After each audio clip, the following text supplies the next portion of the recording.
আরেকদিন সাহাবীরা দেখলেন নবী মুহাম্মদ ঠিক মতো হাঁটতে পারছেন না। তারা চিন্তিত হয়ে তিনি পেটের পাথর দেখালেন। সাহাবীদের চোখে পানি চলে এলো। তিনি বললেন, ইয়া রাসূলুল্লাহ, আমরা আপনার জন্য কি করতে পারি?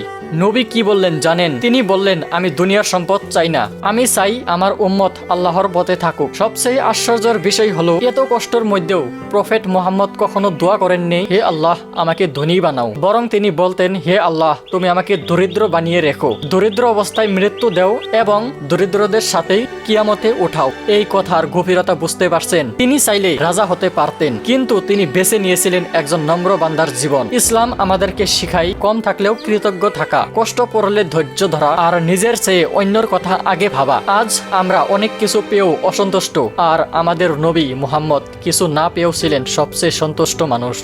ফেরাউনের লাশ দেখে এক ফ্রান্স বিজ্ঞানী ইসলাম গ্রহণ করার ঘটনা দেখতে নিচের ভিডিওতে ক্লিক করুন এবং চ্যানেলটি সাবস্ক্রাইব করে রাখুন। আল্লাহ হাফেজ।